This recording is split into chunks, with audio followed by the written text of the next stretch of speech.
Welcome to the Brave Healing Podcast. I'm Laura DeFranco, the CEO of Brave Healer Productions, where we have a mission to change the world one brave word at a time. And we are here to celebrate another amazing book today, The Wellness Universe Guide to Complete Self-Care, 25 Tools to Achieve Anything, is due to hit Amazon on June 22nd, you guys. I'm so excited. And I have 4 of the amazing authors of this book with me today. So Lisa Clayton, Kathy Jaron, Joanne Wenner, and Marie Pauline. Welcome, ladies. Woo! Thank you, Laura. I'm excited to be here. I am so excited to have you guys here. Okay, listeners, get ready. So Lisa A. Clayton is founder, CEO of Source Potential Inc., a human evolution learning company where inner leader movement guiding and alignment principles produce extraordinary life experiences. Kathy Jaron is a mindfulness educator specializing in stress management and intuition development. Joanne Wenner is founder of Prism Holistic Coaching and Consulting, transforming lives through active engagement and compassionate conversations for a courageous life. You're going to get me there with the alliteration, aren't you? I love those C's. And Marie Pauline is a pro athlete, #1 international best-selling author and lifestyle medicine strategist who founded wellnessbod.com, cracking the code on physical and mental performance to empower achievers globally to develop and sustain the mind, body, and spirit of a champion. Y'all feel the power in these ladies today? I hope so. So Lisa, I'm starting with you, babe. So tell me about this amazing chapter that you wrote. Oh, thanks, Laura. Yes, I'm contributing to chapter 7, which I was really excited about, just that number 7, the power of your inner leader. And the subtitle is focusing on unlocking your soul wisdom and heart's intuitive intelligence. So this is the first time that I have actually written about all of the different examples that I have received throughout my life of where I got that intuitive hit. And I get that intuitive hit when I get these ice cold freezing chills that come over me. And so I've had them all my life, and each time I get them, if I don't listen and tune in, then things start to spiral in my life. And so what I have learned to do is when I get frozen, so to speak, frozen in my tracks, I listen, tune in, and I follow the guidance. And that takes a lot of courage, a lot of bravery to uproot, shift, change. And so my story is focused on the inner leader movement, which was downloaded to me, co-created with my team of angels and the cosmic collective that I channel with. And I just gave it all up in 2016 and said, all right, you've taken me to my knees again and I'm frozen. You've given me this cold chill. Where do I go now? What do I do? And so as I followed the guidance, which as others perceive it, seems crazy. Giving up my corporate contract, selling my condo with no place to live. Although following the intuitive guidance of keep going, do this, do that. And then when the logical mind and the ego starts to come in, that's where it gets tricky. So once I kept tuning in to what I was calling this inner leader, this inner voice that had never been louder and more clear and more directive than when it came in at the end of 2016, 2017.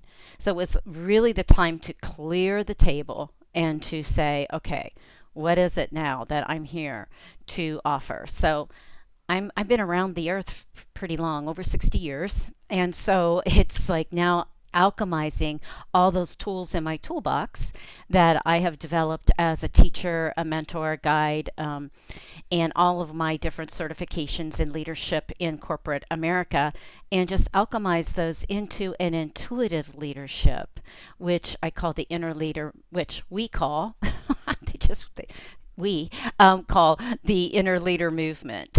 And that is that trusting that supernatural trust, which I've been getting downloads and teaching that this is a consciousness. Trust is a consciousness. It's not just about a feeling.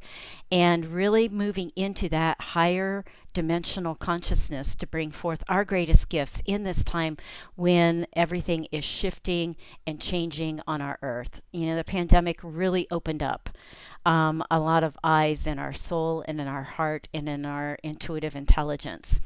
And so as I started tuning in, I got specific guidance about an alignment to align with resources above, which is your higher self and your different teams, whoever you connect with in those higher dimensional frequencies, and then connecting with the within, your heart's intuitive intelligence and your soul's wisdom, which I'm a heart math licensed coach and master trainer, so I have some specific techniques to calm that stress so that these beautiful gifts can come forward. And then how do we capitalize on that in the reality of earth living? So what are our earth resources? Wellness Universe, and Laura, your company is a great example of the resources that we have here on earth to help us navigate and bring our gifts forward in this world. So it's a AWE process, is which the first time I've been able to actually public publish the process with this book. And so this was really super exciting to me to bring forth this you, the above, within, and earth below resources to alchemize into your life to bring greater joy, happiness, fulfillment, satisfaction, a smoother ride in a chaotic time, and to create balance and clarity and just bring forth your greatest gifts. That's been my goal since I was a fourth grade teacher. When I started out my career, is to get to activate and inspire those children to bring forth their greatest gifts. They may not have been the greatest readers, but boy, could some of them do math. So what were their greatest gifts, and how could they, alchemize that? And that's what I've done all my life. So it's really exciting to bring this chapter of my life forward to where, again, surrendering and letting go of the old and embarking through that door that comes open when those chills come over you, or that inner voice is shaking you to your core, saying, "There's something else. All right, you're either out of alignment, or let's get into alignment." So yes, that's what my story is based on. And the tool that I brought forth was just a beautiful spiral visualization meditation to activate your heart's intuitive intelligence and your soul's wisdom, so that you can listen, tune in, and say, "Oh, that's what is happening." So that's the tool that I've been working with for the past, oh gosh, decade. When I started Source Potential, they downloaded the spiral as the energy of what Source Potential was to bring forth in people. So I've just activated that spiral into a reliable tool that you can use to get your messages. Yeah, get So your there's intuitive messages come forth. never really been a better time for a book like this, and I really have to thank you for what you're doing in that chapter. And really, like, thanks all of you guys, thanks to all of our authors, you four included, for stepping up and saying yes to this project and pouring, you can hear it in Lisa's voice, pouring your love and your expertise and everything that you were born to be, really. And the chapters are so, so powerful. And before we continue, let me just say a very quick thank you to Anna Pereira, the founder of the Wellness Universe, without whom we would not be here today. And Anna, you had just a humongous vision for this book and for the whole series of books. And I'm so grateful to you for everything that you do for wellness practitioners around the world. This is a powerful project, and she is a powerful woman who I'm very, very grateful to. So I want to move to Kathy and have you tell me about your beautiful chapter. Thank you, Laura. I'm so thrilled to be here. And Lisa, I was just intrigued, just loved listening to you speak there and just inspiring. And I'm just going, yes, yes, yes. It's all exactly the same path that I myself have been on. And you explained that beautifully. I'm Kathy. I've written chapter 13 in the book, Expanded Love, Where Consciousness Meets Biology. And when this opportunity came up to contribute to this book, I just jumped in. I put my hand up and was really super excited because my mind instantly went, oh, wow, where can I go with this? Because you really can take it to so many different levels. Achievement in itself, depending on what you relate achievement to. And I think that brings up a really big, valid topic as what do you consider as achievement? It can be something quite small in everyday normality of life, or it can be something super extraordinary, big and large in the world. So for me, when I started to write this chapter, I thought, where do I really want to take this? And I did follow my intuitive gut instinct. And I brought it back to basics and I brought it back to my childhood. When I really first understood this mind-body relationship in regards to achieving and getting certain results. And I brought it back to my childhood dancing, which I loved. And I speak about a little experience where I first understood the power of visualization. Um, and it's just, as a child, it comes quite naturally, which is what I love. And I wanted to highlight this message that these gifts and abilities are actually innately natural.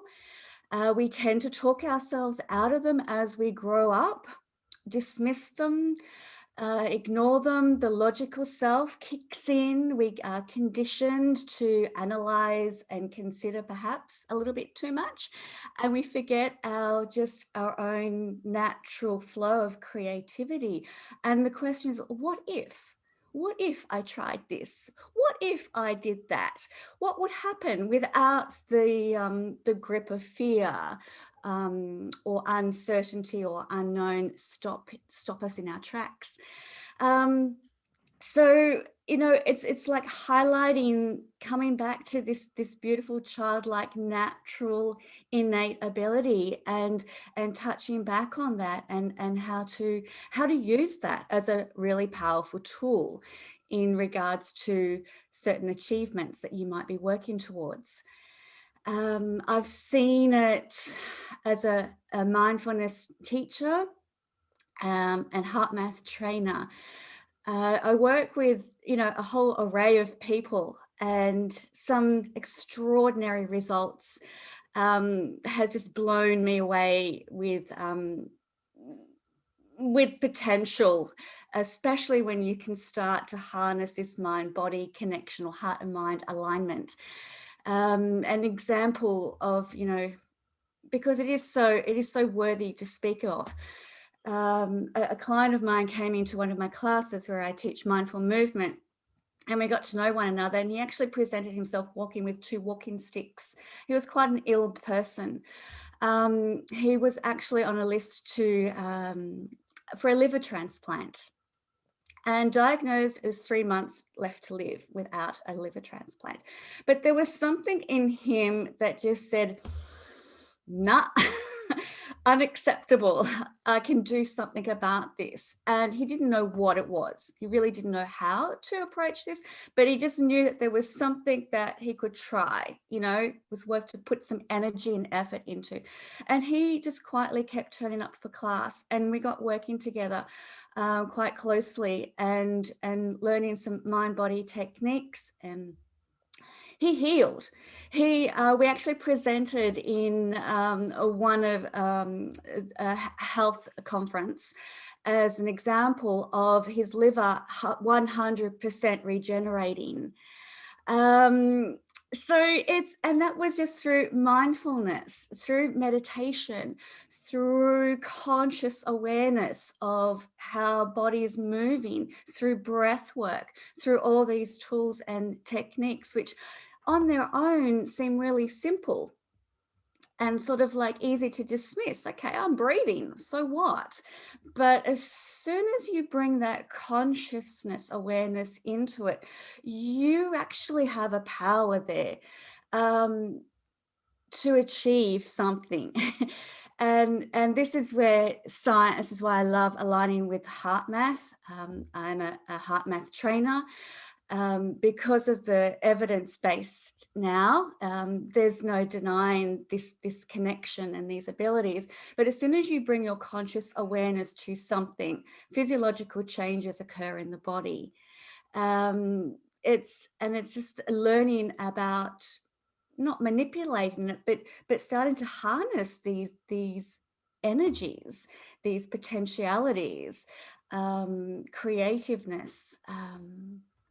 All of those sorts of things. So I talk about in my chapter just a simple little question to ask yourself, because I do find that overwhelm is still very big for all of us, very active.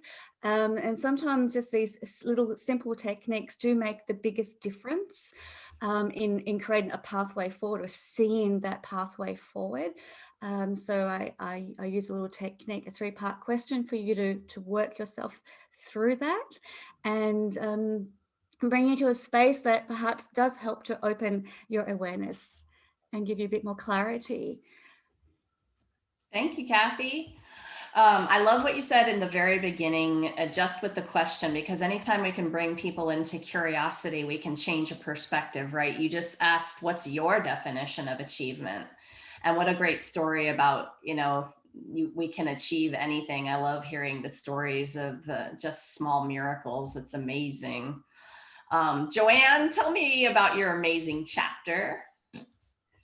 Hello, yeah, my chapter is the last one in the book, Living an Embodied Life. And it's really an encapsulation of a time in my life where I remembered to embody all of it, because this is so synchronistic with everything Lisa has said and Kathy has said. And I guess there's really no surprise in that, the way we are all here together. But yeah, I had angels that visited me every night when I was a child, and other people didn't see them, but that was okay. I just started not to tell people they were playing with me. And as others have said, there's times in our lives where we close parts of ourselves down. And so my chapter is really about that, times in my life where I really closed it down.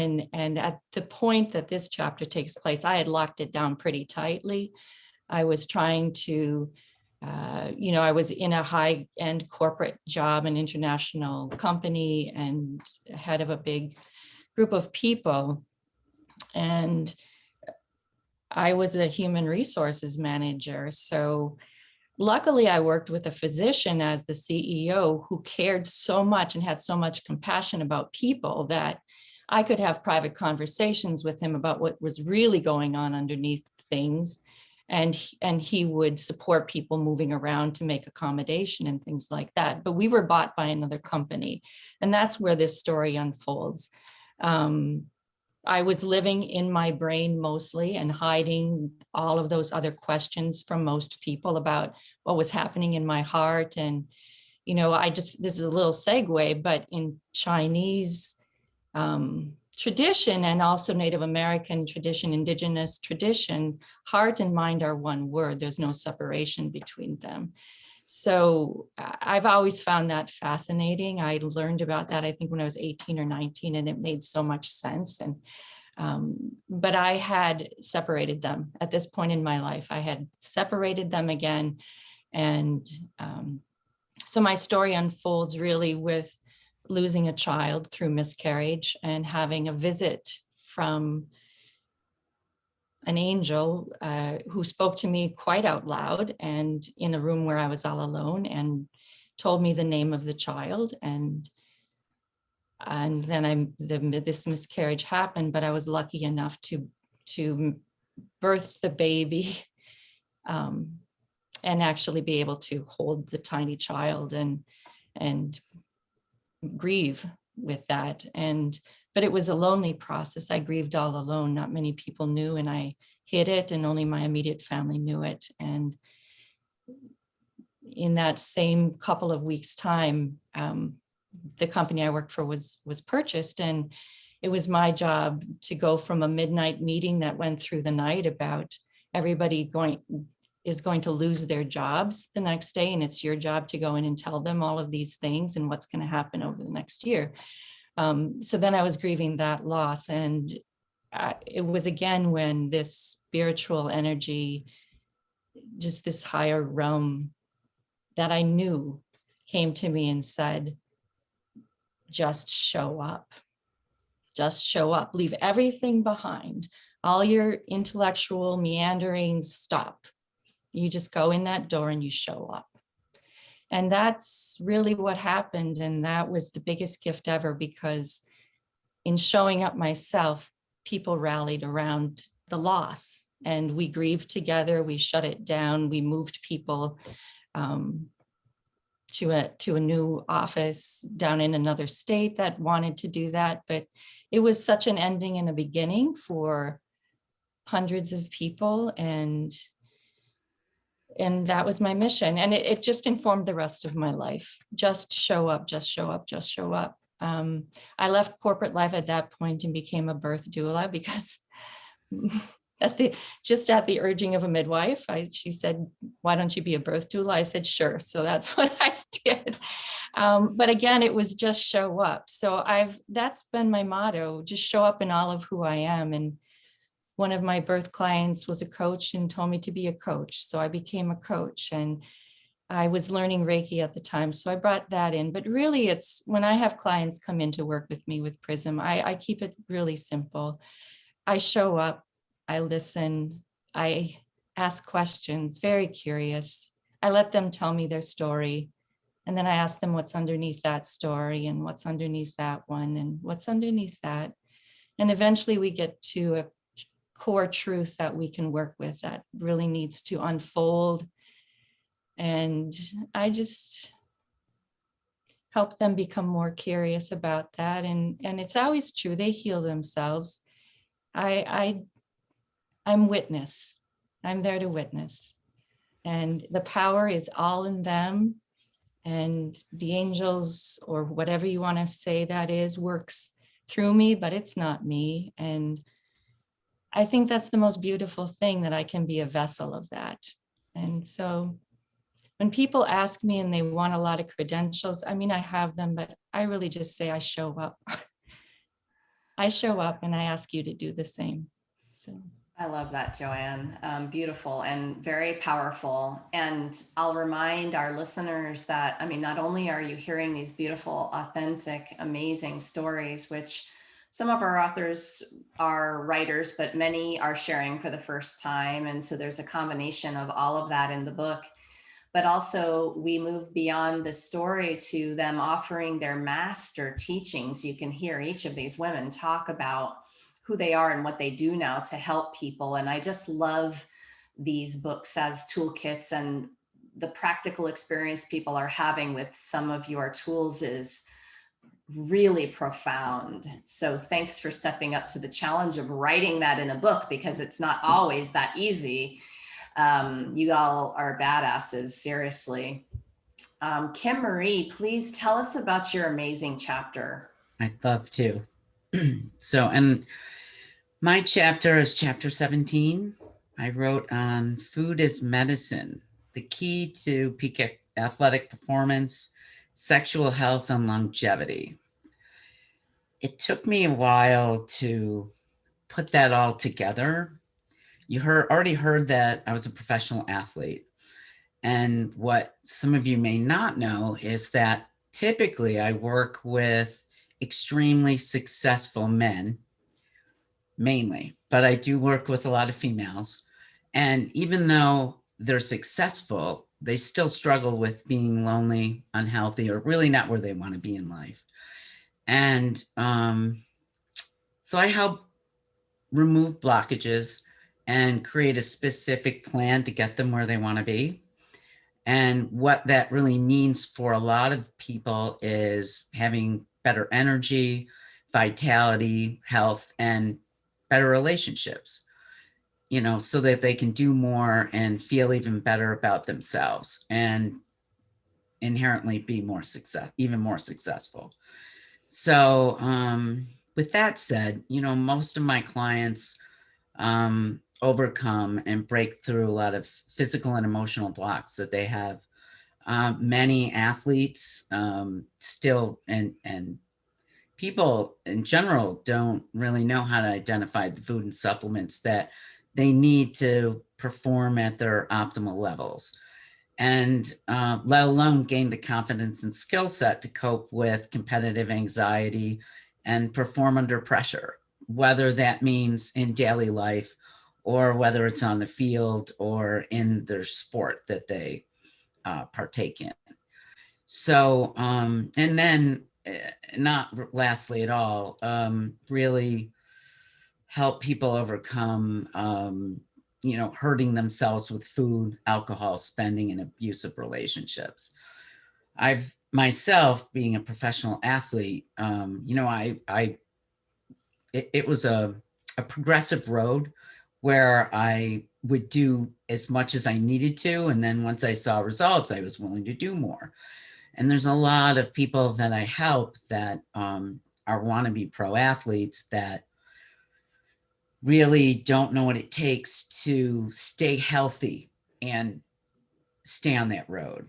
So unfortunately, I got to see a lot of people not make it on that road. And unfortunately, and it became almost weekly that I got to see people pass away, you know, die in an event. They would push themselves to so far that, you know, your body can only withstand so much. So I really devoted my life to saying enough is enough. It was hard for me to go to events and see this take place because I knew as a professional, so I'm a health professional now. I've reinvented myself about a dozen times, and I've finally arrived at lifestyle medicine. And it's where I know I need, you know, I can serve at my best ability. And so when athletes and people were coming to me, a lot of them were like, oh my God, like I have no energy. I'm not quite sure what's going on.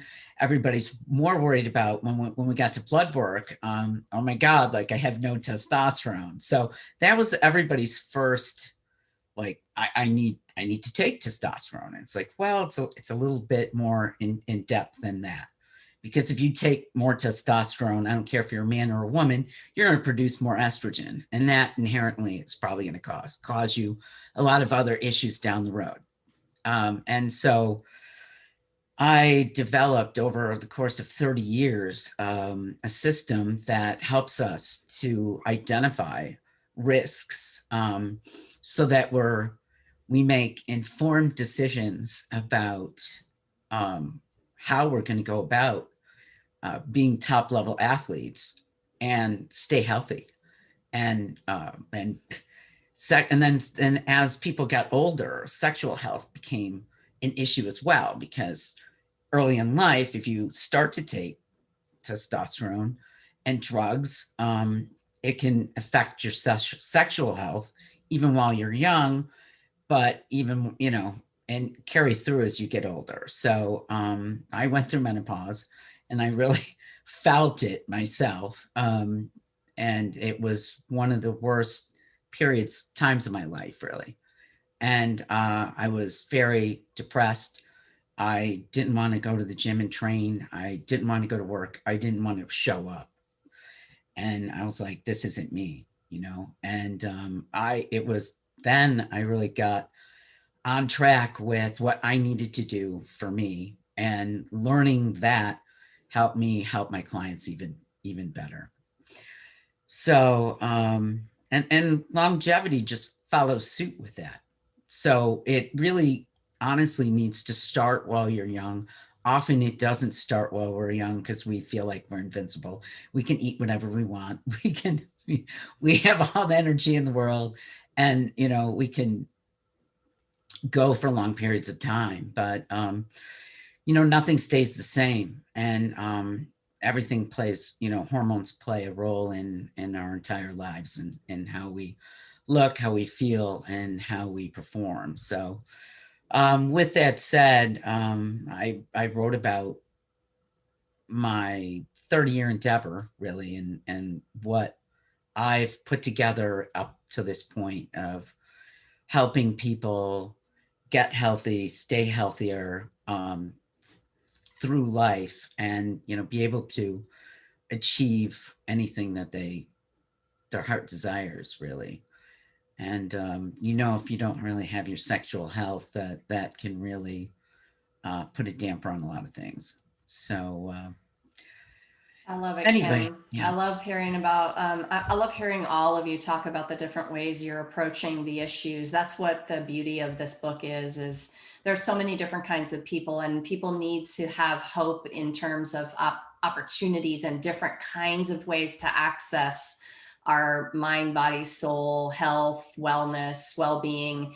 And there's, at least in this book, there are 25 ways to achieve anything. There's so many different ways. It's one of the missions I have, bringing all of your unique voices into these projects. So I'm just loving the different ways you're voicing it. Kathy, I'm coming to you for this next question. I'll come around to all of you it's one of my favorite. I want to know what one thing, you guys have to limit it to one today, okay? One thing turns you on, gets you so passionate when it comes to helping people understand that they can achieve anything. What comes to your mind, Kathy? One thing. Belief in yourself. Honestly, it's like this. When you discover that within yourself, that you are born with everything needed to truly deeply understand that, and then to let that expression come through, that's when we're being our best selves. I would love everyone to just reconnect with that part of themselves again.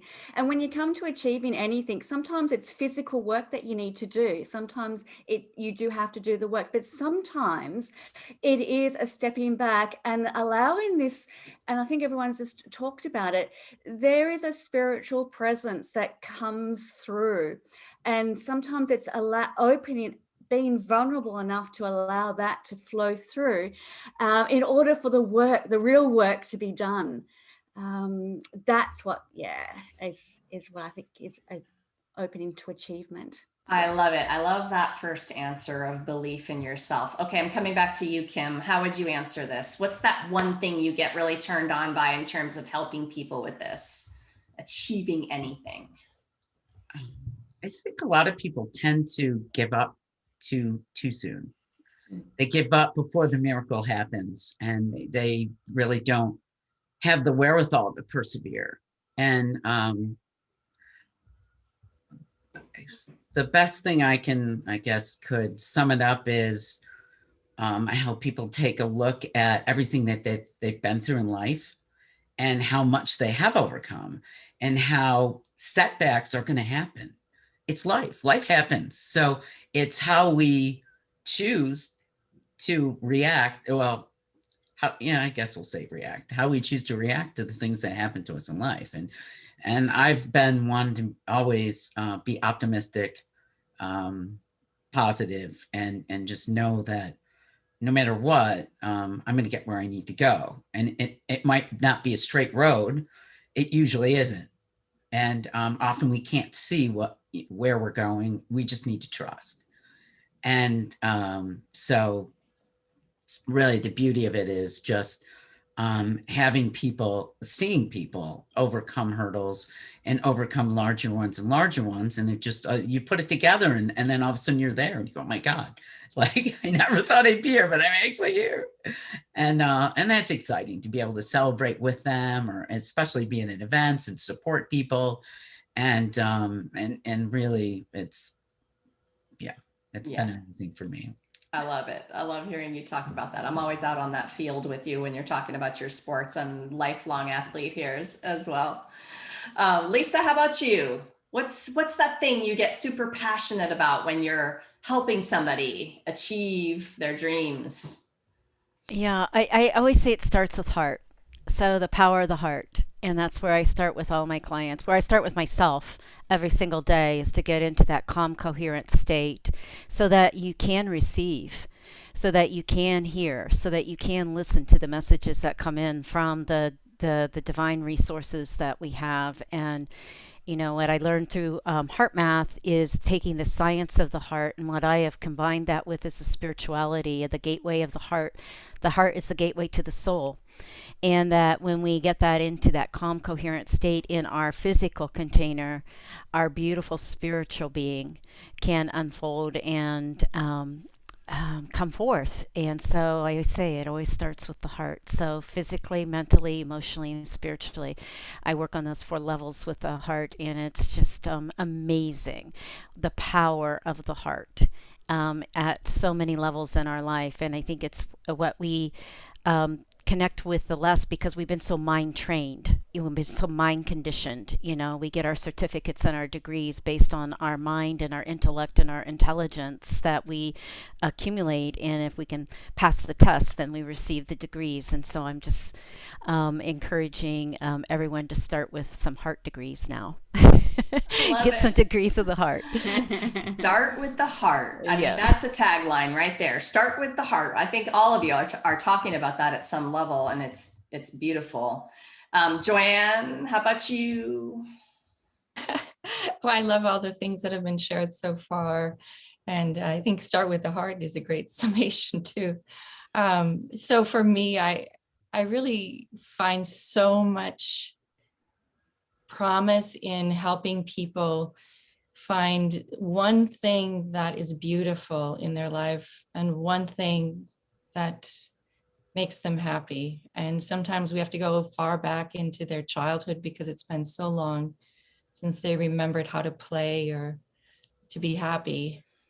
And they've clouded that out. They've put up a wall and can't see it anymore. Or that, you know, to have them put one thing of beauty in a place where they'll see it every day. And I encourage them to explore that more and change it up. But it's just a reminder. It's a place where, you know, bringing back that memory of running as a child or jumping in water or something that you can connect to that still is a memory that can live within you.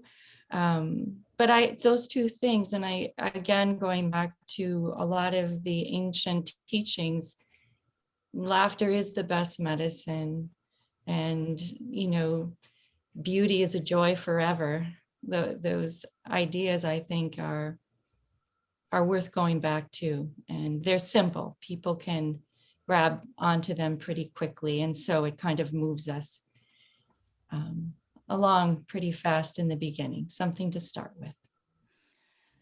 Yes. Oh my goodness. The play, I'm just thinking about that a little bit. Coming back to that later as an adult was really, really important. And in terms of my entire health and well-being, to have that kind of energy was pretty miraculous feeling to me. Joanne, I want to stick with you for this next question that I'm going to get around to all of you for. You know, many of the authors, maybe all of you guys, have a component of mindset teaching in the chapter. It's just this book lends itself to that. And to me, I would call it body set, because I think of the 2 as a combined thing, as feeling your way to what you're thinking, right? Or that's where you get the choice. Mindset to me is a choice when we get into our awareness practice. So Joanne, can you share about one idea or part of your mindset practice that's helped you the most and maybe will help our listeners today? Absolutely. And Kathy, you touched on this earlier too. It's really when I feel overwhelmed, and I teach and I talk about this with my clients. When I feel overwhelmed, I stop, I breathe in, and I say, I'm here, I'm alive, I have everything I need. And just keep breathing those 3 statements into myself. And I have watched people come from a place where I was afraid they were going to jump out a window to just calmly standing before me and, holding out their hand to be led back into their life. I truly find that those ways that we help people very simply are the most profound. And I love that so much for that reason. Those 3 things to say to yourself. I love that. Lisa, what's one mindset idea or practice that you think that would help people? I practice this every single day, and it is just being in the present moment of now. It really tags on to what Joanne was saying, is that I just say every day, I am, and I fill in the blank. And then it's like basically the first thing I say is, oh, when I wake up, it's like I'm alive. I mean, it sounds silly, but it's really just a beautiful feeling to wake up and be alive, and then vibrating with that I am. And I know there's those three letters have a great power. The indigenous people, the ancients use this I am, and there's a resonance, a sound resonance in it that comes from the heart. And when you say those 3 letters into words, there's a vibration that connects you to the spirit and the essence of who you are. And so that's my practice every single day. And I work with it with my clients too, is I am, and what is it that we fill in the blank with? Yep. Again, It's really beautiful powerful. and simple. And that is what makes it profound. I love it. Thank you, Lisa. Kim, what's yours? Goodness. Well, from an athlete, I guess I'll bring it back to an athletic point of view, because I've helped people at the lowest points of their lives, but and I'll still say most people get to a point where I have to ask them, and even myself, when I got to the point where I said, oh my God, I'd be so exhausted doing what I'm doing, and 7 days a week, pushing. And then I'd say, like, okay, somebody tell me why I'm doing this again. And it was me that needed to tell myself, but I had to remind myself, why am I doing this? And what am I going to get out of this? And so it helps me to see that, and with my clients too, I know that they have more in them than they believe that they have in them. So again, it's a belief that I have in the belief that we have in ourselves, and the belief that we are able to help people push past, again, physical blocks, mental blocks. Often it's a mental block, right? Not necessarily a physical block, because it's our mind telling us, oh my God, like, I just can't go any further. I can't do anymore. I can't do another rep. I can't. But it's like, yes, you can. And so it's me believing for other people until they believe for themselves and show themselves and show up as at the next level. And so often I need to be their sounding board and their cheerleader, so to speak, and show them that they haven't given it all they've got, and there's more to life than this too. Because often when you haven't achieved what you expected to achieve, and those are the people that often just want to quit, they're done, there's a lot more to life than just that. And even as you get older, and you might find you can't really perform at the level at your sport that you used to, there's always a better appreciation for other things, and how far you've come, and how maybe now you can actually support others, in their dreams. And then our dreams, we have, other goals, right, in life that we can push for. And so I guess it's a cycle. You're reminding me that at first in life, I thought success in my achievements meant that I was doing it by myself. And I love that you're talking about, helping other people, realizing that you could reach out for help and that this is a team effort a lot of the times. So there's a sports pun, I guess, huh? But that was another small miracle for me, a turning point when I realized that, well, I could continue to do everything by myself, but there was so much more power in collaboration and that teamwork and having a support system and a cheerleader and all of those wonderful things. Absolutely. Kathy, close us out today on your mindset idea. My mindset is I have a practice that I do. I do check in on myself quite regularly, and it's coming down to my core values. And I ask myself, moving forward, or in any choice or decision or action or possibility, is what would love do? I keep asking myself that. And that gets me to the heart and to the core, cuts through all the chaff and weeds and obstacles. And I ask myself, what would love do? And the answer presents itself in some form. It might be just a simple act. It could be just say nothing, do nothing for that moment. It'll pass until something else comes along, or take immediate action in some way. But that is what I do. Yeah. I love that, Kathy. You're also bringing up one other common one that has come up in lots of the other interviews, and it's just gratitude. And that's that feeling I have when you ask that question, what would love do? It's like, oh yeah, remember what you're grateful for. And yeah, it's just some good high vibes, isn't it? Indeed.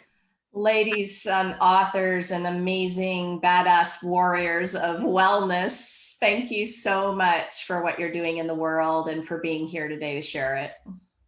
Thank you, Laura. You're welcome. Thank Thanks, you, Laura. So It's a blessing to be here. Thank you. Listeners, just you wait. So this book is coming out on June 22nd. You can join us at 10 a.m. Eastern on the Circles of Inspiration page, which is Anna Pereira's Facebook page, because we're going to have our live stream launch party. And all of the authors will be there sharing their wisdom. We're going to have some pretty awesome giveaways that day for our book purchasers. And of course, if you're listening to this after the 22nd, well, then you got to get over to Amazon and grab that copy right now because it's ready for you. Lastly, today, everybody, I want you to remember something. Your fear of not good enough, it's boring. What if the thing you're still a little afraid to share is exactly the thing someone needs to hear to change or even save their life? It's time to be brave. See you next time, everyone. Thank you. Bye, ladies. Bye. Bye. Many blessings. Much love.